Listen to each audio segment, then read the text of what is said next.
There are over 150,000 open-heart operations performed in this country every year. Did you know that? Probably you did. There are good documentaries about it on television all the time.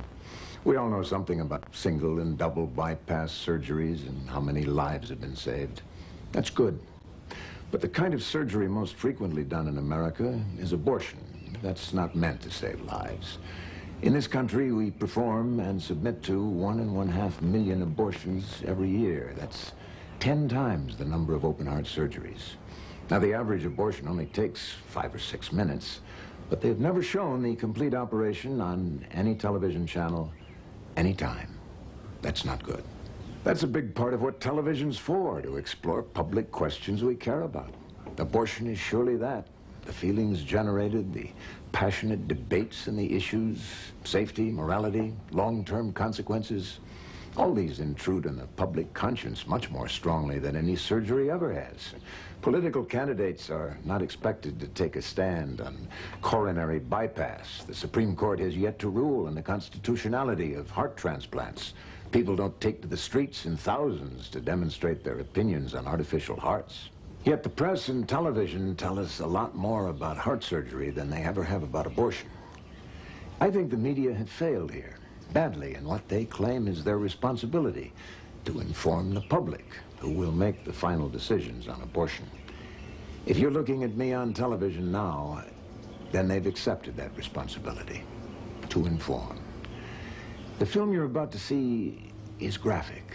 Some of you may find it too graphic. There's blood and death. We all remember the horror of the film from the death camps in Europe, the grisly images of the broken victims of Hiroshima. I was in Ethiopia myself. You'll recall the gut-wrenching pictures of starving babies we sent back from there. Well, the babies in this film are not starving, but with those other terrible images, they serve the right of the people to know the victim. When he accepted the Nobel Prize, Elie Wiesel said, "I swore never to be silent whenever and wherever human beings endure suffering and humiliation. We must always take sides. Neutrality helps the oppressor, never the victim. Silence encourages the tormentor, never the tormented." No one's ever spoken more eloquently than that on behalf of the victim. Since 1973, abortion has claimed more than 20 million mute and innocent victims. This film speaks for them. The silence has to stop.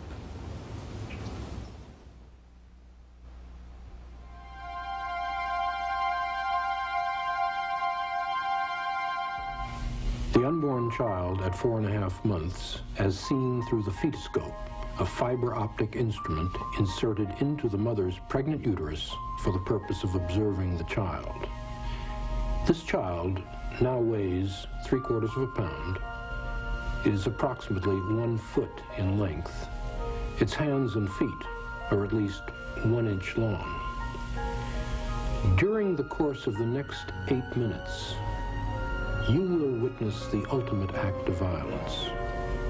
This child will be destroyed before your eyes.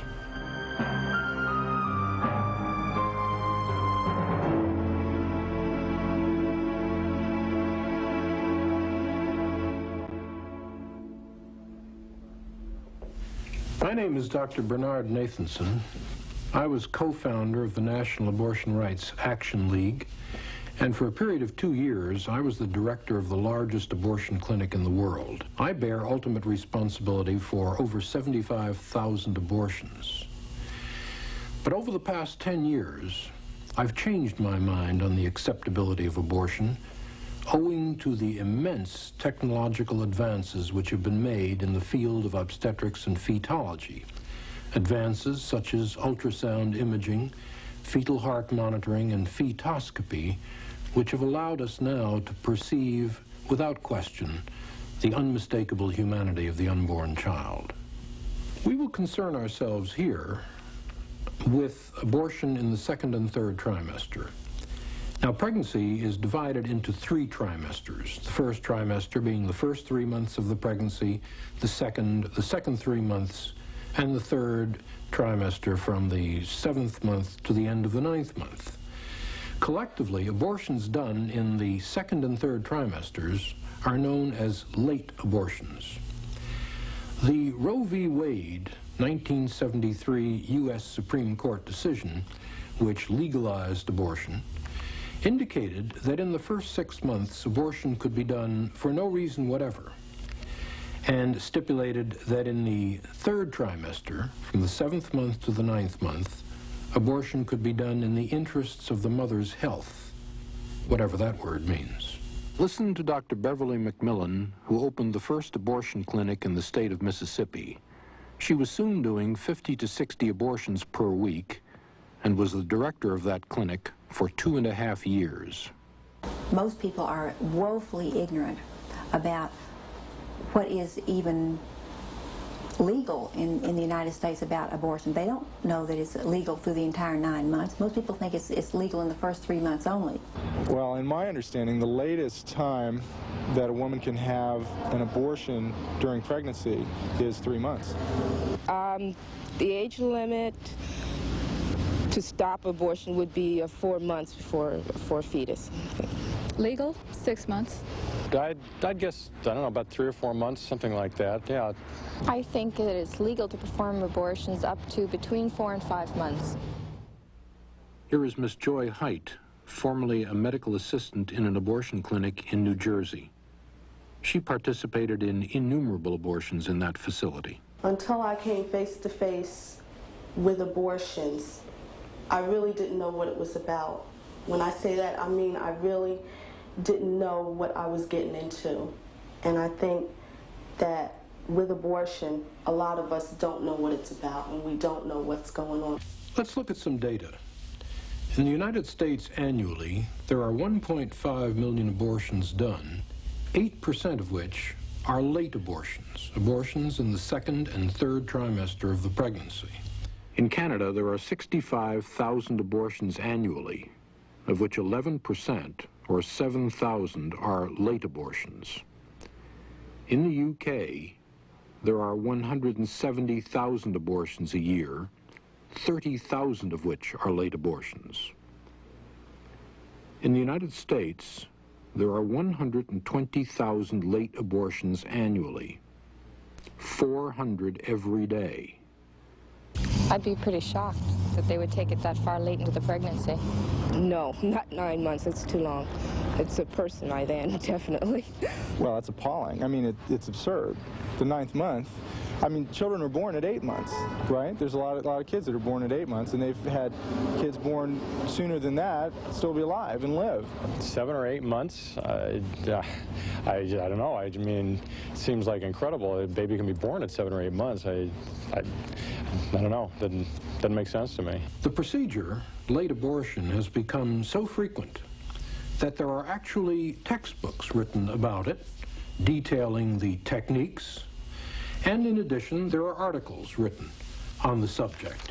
Here is an article which indicates that the author studied at least 700 women who had had 3rd trimester abortions, abortions between the 7th and the 9th month, and states the following: dilatation and evacuation, a procedure which we will discuss in just a moment, has been proposed as the treatment of choice for women seeking abortion in the 3rd trimester of pregnancy.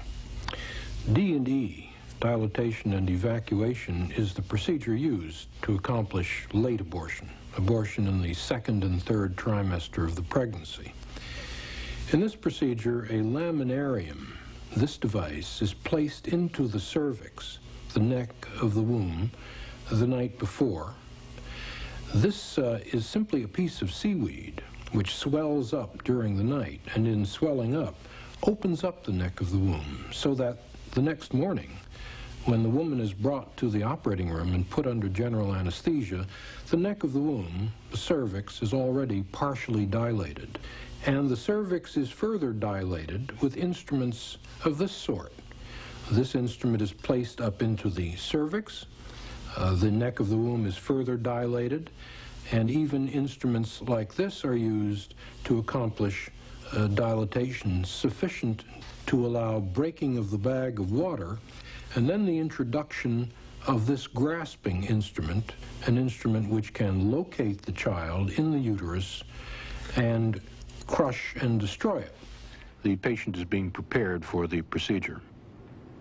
The fetoscope, the fiber optic instrument through which we will observe this abortion as it begins in a swirl of blood.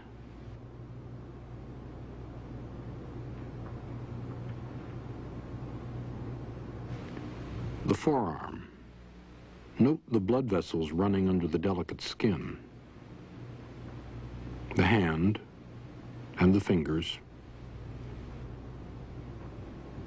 This thick blue coiled structure is the umbilical cord. This is the child's lifeline to the mother.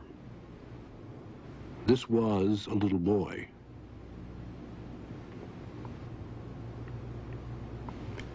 The ear is readily identifiable. It has been shown that in the later months of pregnancy, the child will react to sound. The nose. Here is the mouth. This little fellow can be seen swallowing water.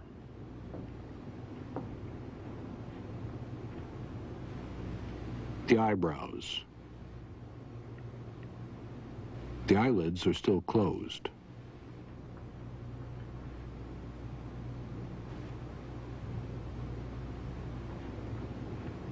These are the tools of the abortionist's trade.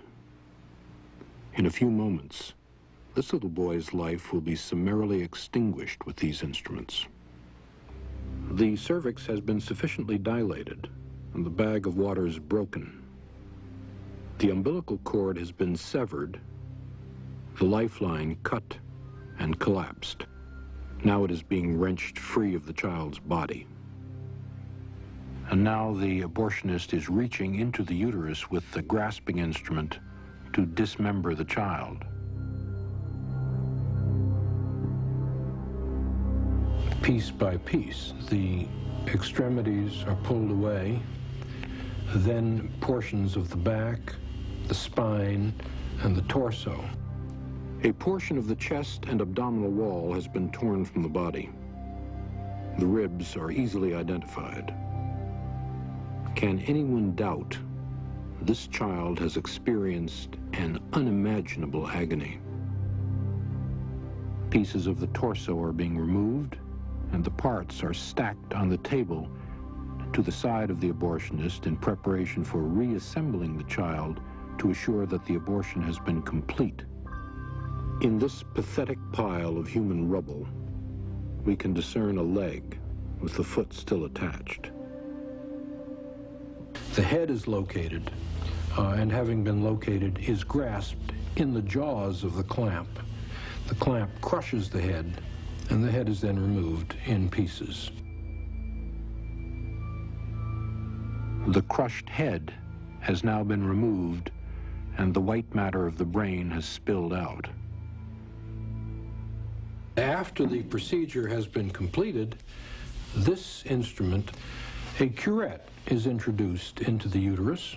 This curette is used to scrape out all the fragments and the shards of the afterbirth and the child which remain, and the procedure is then at an end.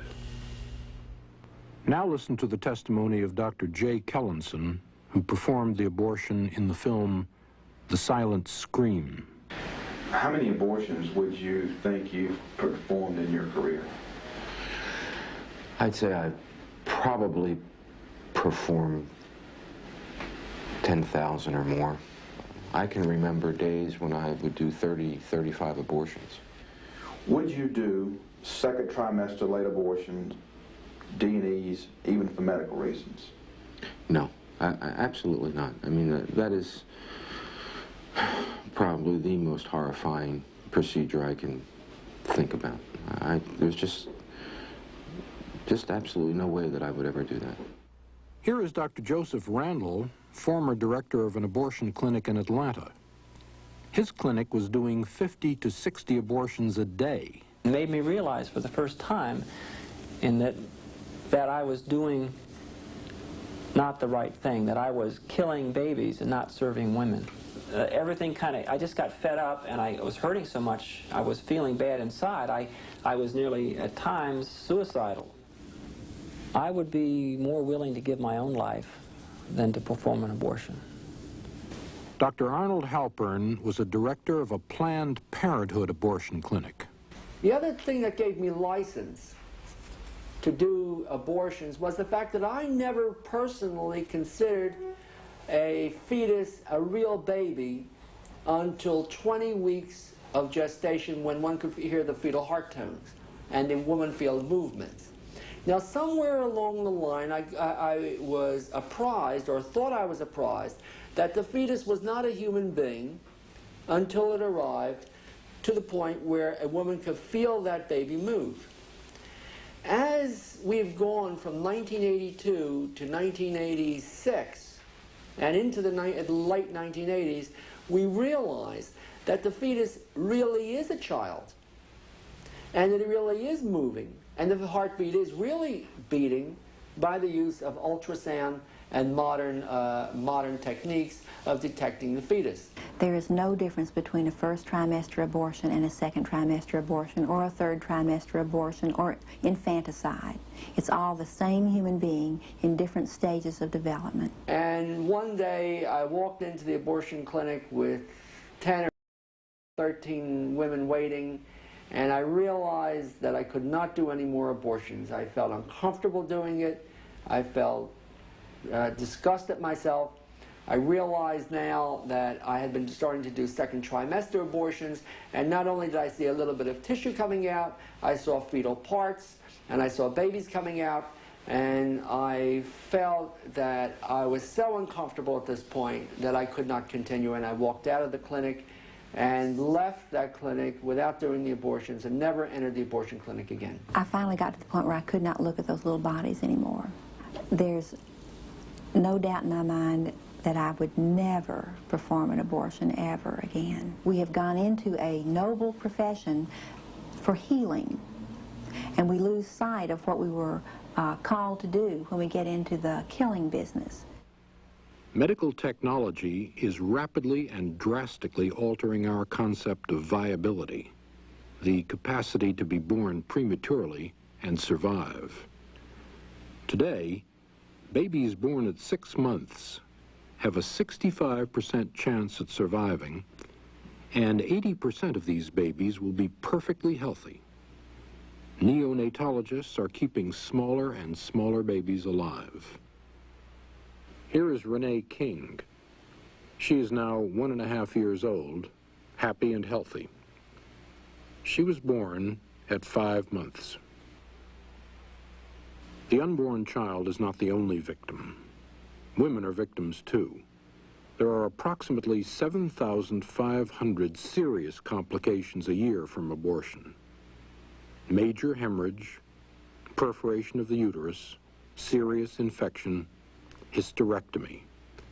What follows is the testimony of 2 young women who have been irreparably injured by late abortion, one physically and one psychologically. They too are in every sense innocent casualties in this ongoing tragedy of abortion. Because they have suffered so grievously, we have shadowed their faces to preserve their privacy. If the doctor would have told me that I was 4 months pregnant, I don't think I would have had an abortion. I would have considered that murder at that point. The baby heart was beating. The baby's developed, really. And I would have never had an abortion. The doctor did not tell me anything about a D&E being dangerous. The doctor didn't discuss anything to me about any risks. I wasn't told one word. Nothing about, my uterus being burst through, and all these things happen. This young woman is a practicing psychologist. When I was examined, the doctor said that he had been mistaken. The baby was far more advanced than he had thought, and that it was 15 weeks. And I really just was in shock. Within a minute, I was aborted. Waited a few minutes and I got up to get dressed. And when I went over to the dressing room, I saw a bucket of blood. And my baby was in the bucket of blood. And the baby was not an inch big. The baby was as big as my hand, and it was a real baby. All I could think of was that I had murdered my baby. I started deteriorating emotionally that night. Over the next month, I cried, not normal cries, I cried from the bellows of the earth. I remember just leaning at the top of my staircase, wishing I could throw myself down to the bottom. I remember thinking of jumping on the roof and jumping off. I thought of every method of suicide I tried to consider doing. And I cried so deeply, so constantly and so deeply. It was like the wail of a newborn baby when they cry and their fists are clenched and they just cannot control the crying. And somehow I thought I must. It was the most extraordinary crying that I could see myself doing. When I looked at my stoma of my colostomy, you know, it really upset me. I couldn't believe it. I hated to be around a lot of people, you know, only my family. I wouldn't like to go around, you know, the people that don't know anything about me. You know, there's a lot of embarrassing sounds from the colostomy. And I always felt like somebody could smell me or, you know, hear, you know, with gases coming out. My husband blames the whole thing on the abortion, and certainly our lives crumbled from the time of the abortion. Now, to my knowledge, I find out that if I do have another baby, that it could probably kill me. I would have never had an abortion if I knew these horrible things could happen to me, because that's the only way to explain it. It's not worth going through. I have seen, either through referrals or in my practice, more through referrals since my abortion, people who have had as serious an initial reaction as I had. It seems to me that almost no attention is paid to the psychological disaster that happens to so many people through abortion. Abortion is not something that was developed or invented by the women's movement. I think the women's movement has been terribly deceived about and has misunderstood what abortion is. Sometimes I could sit back and I could think about what happened, and all I could do was just cry. Abortion, all abortion, is violence. And violence is an impermissible alternative in a world of reason.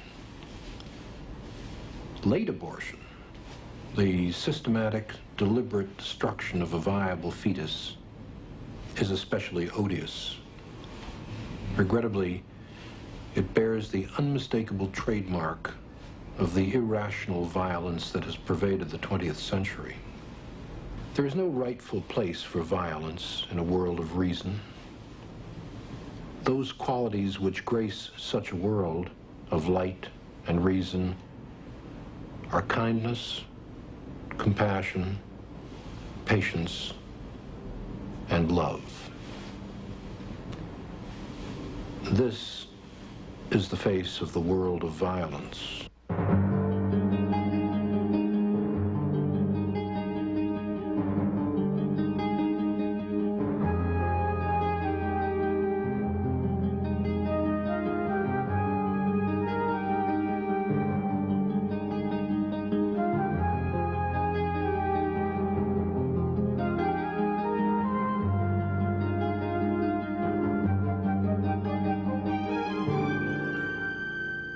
This is the face of the world of love.